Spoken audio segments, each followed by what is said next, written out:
नमस्कार साथियों, मैं पंडित दिनेश कुमार दुबे शास्त्रीय अनुभूत चैनल के माध्यम से आज एक बहुत बढ़िया चीज लेकर आप लोगों के सामने आया हूं।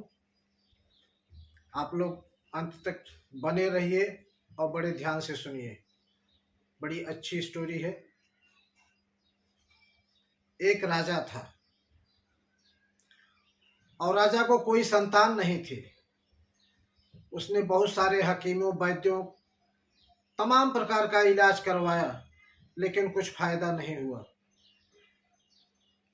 राजा को किसी ने सलाह दिया कि एक बार किसी अच्छे तांत्रिक या ज्योतिषी को दिखाया जाए।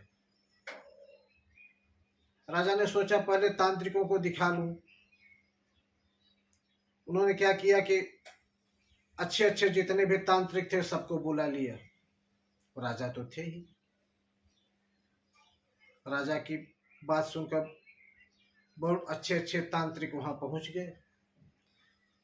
राजा ने वही प्रश्न रखा, बोला देखिए हमारे पास कोई संतान नहीं है, अब आप लोग कुछ भी कीजिए, मुझे संतान चाहिए, राज्य का वारिस चाहिए और ये आप लोगों की जिम्मेदारी है। तांत्रिकों ने बहुत सोच विचार किया। बोला राजन, अगर किसी बच्चे की बलि दी जाए तो शायद आपको पुत्र हो सकता है। तो राजा ने कहा ठीक है। राजा ने ढिढोरा अपने नगर में पिटवा दिया कि जो कोई व्यक्ति अपना बच्चा बलि के लिए राजा को देगा उसे बहुत सारा धन दिया जाएगा। देखिए बच्चा तो बच्चा ही होता है, कौन अपना बच्चा बलि के लिए देगा। अगर एक गरीब व्यक्ति भी है तो उसे भी अपने बच्चे से प्यार है। लेकिन एक परिवार ऐसा मिल गया जिसके 4-5 बच्चे थे और उसमें एक बच्चा जो था वो संत सेवी, सत्संग सेवी, भगवत प्रिय, भगवान भजन में लगा रहता था।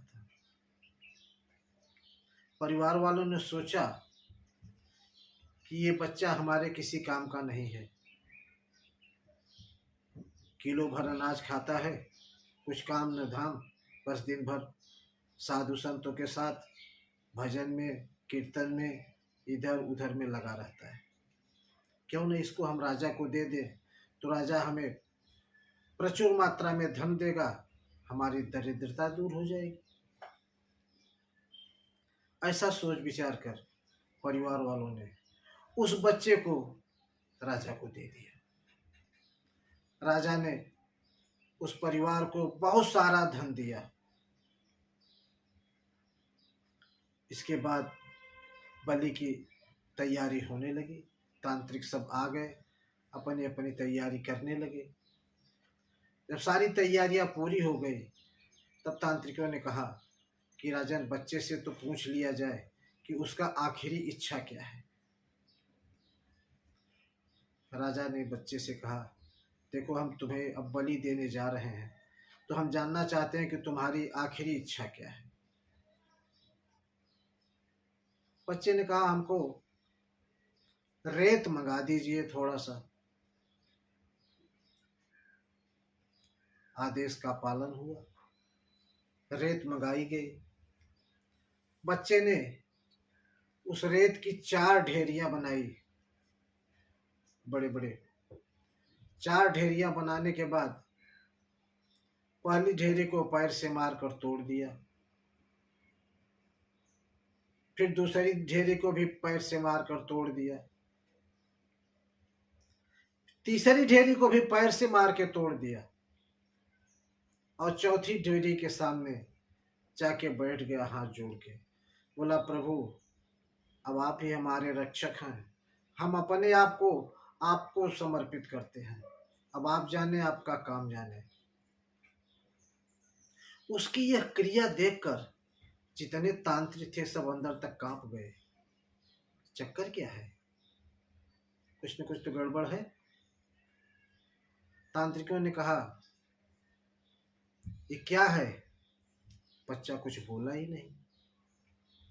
उसके बाद राजा बोले, बेटा बताओ आखिर ये क्या चीज़ है, ये क्या बनाए, क्यों तोड़ दिया, क्या है ये, मुझे तो बताओ। बच्चे ने कहा कि राजन, अगर आप सुनना चाहते हैं तो सुनिए। ये पहली ढेरी जो है ये मेरे माता पिता की है, जिनकी जिम्मेदारी थी अपने पुत्र की रक्षा करना। लेकिन जब हमारे माता पिता ने ही हमको बलि के लिए बेच दिया, तो हमारी रक्षा कौन करेगा? इसलिए हम वो ढेरी तोड़ दी। दूसरी ढेरी हमारे सगे संबंधियों की है, जिनका कर्तव्य था कि हमारे माता पिता को ऐसा गलत काम करने के लिए समझाना चाहिए था कि तुम ऐसा काम मत करो। लेकिन वो लोग भी हमारे माता पिता को समझाए नहीं, इसलिए हमने दूसरी ढेरी भी तोड़ दिया। राजन बोले, तीसरी ढेरी क्यों तोड़ा? बच्चा थोड़ी देर तक चुप रहा, फिर बोला, राजन ये तीसरी ढेरी आपकी है। आप हमारे राजा हैं और राजा का कर्तव्य होता है प्रजा का रक्षा करना। लेकिन जब प्रजा राजा ही बलि देने पर तैयार हो जाए तो प्रजा की रक्षा कौन करेगा? इसलिए हमने ये ढेरी तोड़ दी। और चौथी ढेरी ये हमारे भगवान, हमारे ईश्वर, परमपिता परमात्मा की है, जिनके सामने मैं हाथ जोड़कर बैठ गया हूँ कि अब आप रक्षा करो या मार दो, मुझे कोई गम नहीं है।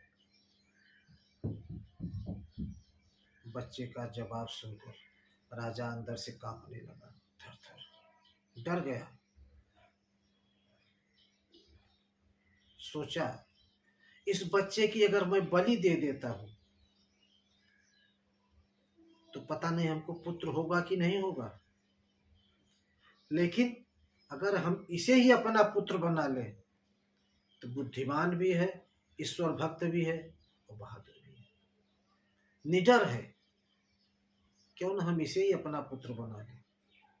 ऐसा सोचकर राजा ने उस बच्चे को लेकर और अपना उत्तराधिकारी घोषित कर दिया, अपना पुत्र बना लिया। तो साथियों, जो व्यक्ति भगवान के भरोसे रहता है तो भगवान उसकी हमेशा मदद करते हैं। जाको राखे साइया मार सके थे कौन? सारा संसार बैरी हो जाए, लेकिन अगर रक्षक परमात्मा है तो कोई कुछ बिगाड़ नहीं सकता। तो साथियों, ये रही आज की कहानी। आपको कैसी लगी कमेंट करके जरूर बताइए। धन्यवाद।